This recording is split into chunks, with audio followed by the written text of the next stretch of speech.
Hello foodies, આજે આપણે બનાવીશું કંદોઈ બનાવે તેવો દાણાદાર મોહનથાળ. પહેલી વારમાં જ તમારો મોહનથાળ એટલો સરસ થશે, કારણ કે અહીંયા કેટલા મિનિટ સુધી લોટને શેકવું, કેટલા માપમાં લોટ, ઘી અને ખાંડનું પ્રમાણ લેવું બધું જ શેર કર્યું છે. તો સૌથી પહેલાં એક મોટા વાસણમાં ઘરમાં રહેલી કોઈ પણ વાટકીનું માપ સેટ કરી લેશું. એ વાટકીની મદદથી 3 વાટકી જેટલો ચણાનો કરકરો લોટ લેવાનો છે, જે માર્કેટમાં આપણે આરામથી મળી જશે.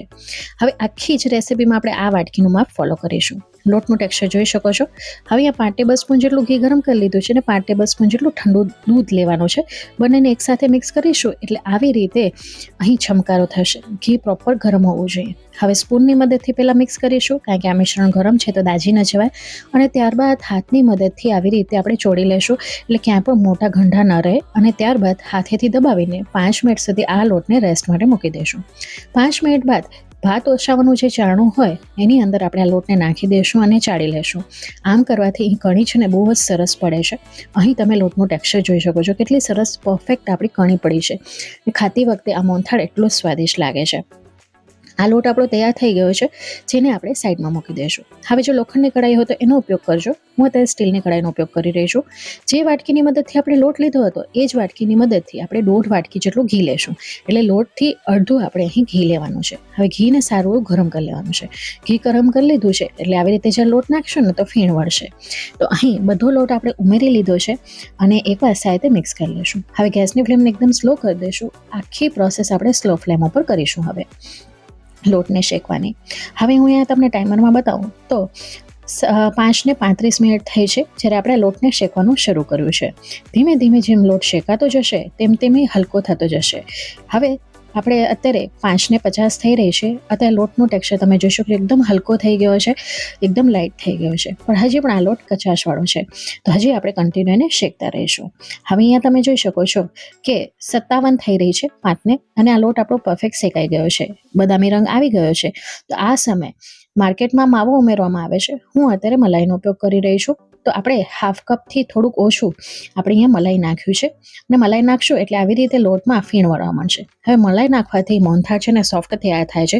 જો ઘરમાં મલાઈ ન હોય તો તમે મિલ્ક પાવડરનો પણ ઉપયોગ કરી શકો છો. કંદોઈ લોકો છે ને આ સમયે આની અંદર માવાનો ઉપયોગ કરતા હોય છે, પણ માવો છે ને એ બધી જગ્યાએ અવેલેબલ નથી હોતો, એટલે આપણે મલાઈનો ઉપયોગ કર્યો છે. હવે મલાઈ નાખશું ને એટલે આવી રીતની ફીણ વળશે. હવે ફીણ બળી રહે ને ત્યાં સુધી, એટલે કે ફીણ જતી રહે ત્યાં સુધી આપણે કૂક કરવાનું છે. તો આ રીતનું મિશ્રણ છે ને થોડુંક ઘેરા રંગનો થઈ જશે ને ફીણ જતી રહેશે. તો આ લોટ આપણો પ્રોપર શેકાઈ ગયો છે ને અત્યારે ઘડિયાળના સમયે જોઈએ તો આપણે 6 ને 2 મિનિટ જેટલો સમય લાગ્યો છે. હવે મોહનથાળનો ફ્લેવર ઇન્હેન્સ કરવા માટે કંદોઈ લોકો છે ને આની અંદર 1 ટીસ્પૂન જેટલો એલચીનો પાવડર નાખતા હોય છે. તો આપણે અત્યારે 1 ટીસ્પૂન જેટલો એલચીનો પાવડર નાખીશું. અને મોહનથાળ છે ને ખસખસ વગર તો અધૂરો જ. તો અમારી અહીંયા જે મોહનથાળ મળે છે એમાં ખસખસ અચૂકથી ઉમેરવામાં આવે છે, એટલે કે પોપી સીડ્સ એ આપણે 1 ટેબલ સ્પૂન જેટલી નાખીશું. તો આનાથી ખૂબ જ સરસ ફ્લેવર આવશે અને ટેક્સચર પણ મળશે. હવે બધી વસ્તુને મિક્સ કરી લઈશું. ગેસની ફ્લેમને મેં બંધ કરી નાખી છે ને આપણે આને કન્ટિન્યુ ચલાવતા રહીશું. તો 5 મિનિટ સુધી ચલાવીશું, જેથી આ મિશ્રણ થોડુંક ઠંડુ પડી જાય. જો એમને મૂકી દેશું તો કઢાઈ ગરમ છે એટલે નીચેનું મિશ્રણ છે ને વધારે ઘેરું થઈ જાય છે. તો એ ન થાય એ માટે કરીને આવી રીતે 5 મિનિટ સુધી એને ચલાવતા રહેવાનું. હવે આ મિશ્રણ તૈયાર છે, જેને આપણે સાઈડમાં મૂકી દઈશું. બીજું એક વાસણ લેશું. જે વાટકીની મદદથી લોટ લીધો હતો એ જ વાટકીની મદદથી 1.5 વાટકી જેટલી આપણે ખાંડ લેશું. જો ઓછું ગળ્યું પસંદ હોય તો તમે 1 વાટકી લઈ શકો છો, પણ આ પરફેક્ટ માપ છે. હવે એ જ વાટકીની મદદથી આપણે હાફ વાટકી જેટલું પાણી નાખીશું અને ગેસની ફ્લેમને હાઈ રાખીશું. અને અત્યારે હવે આપણે 1 તારની ચાસણી લેવાની છે. 1 તારની ચાસણી થઈ ગઈ કેમ ખબર પડશે? તો આવી રીતે સિરપ બન્યા બાદ ઉપરથી નીચે ફેંકશો તો આ સિરપ છે થોડીક થીક લાગશે. આ રીતે એક જ ધારી પડશે અને 2 આંગળીની વચ્ચે આવી રીતે લેતા તો 1 તાર બને એટલે સમજી લેવાનું આ પરફેક્ટ તૈયાર થઈ ગઈ છે. હવે આ ચાસણી તૈયાર છે. હવે આની અંદર આપણે બજાર જેવો દેખાવ આપવા માટે 2 થી 3 ચમચી જેટલો ફૂડ કલર નાખીશું. ગેસની ફ્લેમને મેં બંધ કરી દીધી છે, જેથી આ ચાસણી છે આકરી ન થઈ જાય. આવી રીતે ચાસણીમાં જ ફૂડ કલર નાખવાથી લોટમાં સારી રીતે ભળી જાય છે. હવે ઘરે મોહનથાળ બનાવતા હોય તો ફૂડ કલરને તમે સ્કીપ કરી શકો છો. અહીં મારા મોહનથાળનો કલર દેખાવ સરસ આવે એ માટે કરીને મેં ફૂડ કલર નાખ્યો છે. હવે ચાસણી તૈયાર છે, જેને લોટની અંદર નાખી દઈશું અને સારી રીતે આપણે મિક્સ કરી લેવાનું છે. મારી પાસે આ રીતની ચોકી છે, તો એની અંદર બટર પેપર લગાડી રાખ્યું હતું ને એની અંદર આપણે આ મિશ્રણને નાખી દઈશું. તમે થાળીમાં ઘી લગાડીને પણ આ મિશ્રણને પાથરી શકો છો.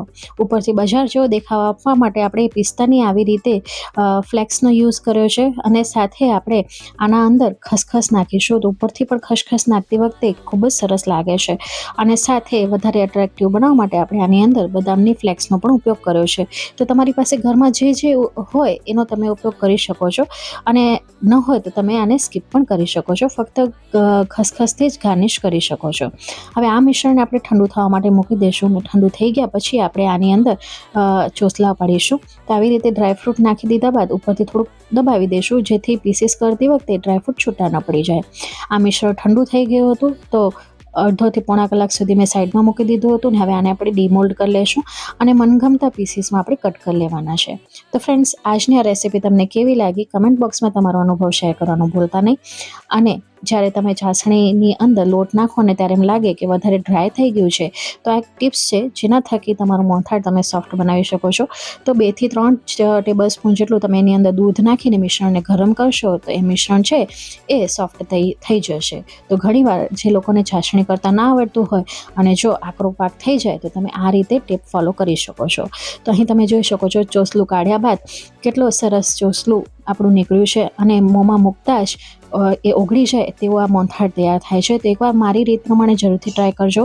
તમે મારી રેસીપી કયા ગામ, કયા શહેર કે મેગા સિટીથી જુઓ છો એ પણ કમેન્ટ બોક્સમાં લખીને જરૂરથી જણાવજો. એ જાણીને મને ખૂબ જ આનંદ થશે કે મારો વિડીયો દેશના કયા ખૂણા સુધી પહોંચ્યો છે. ચાલો ફરી મળીશ આવી જ નવી રેસીપી સાથે. ત્યાં સુધી આવજો. Bye, take care. Thanks for watching.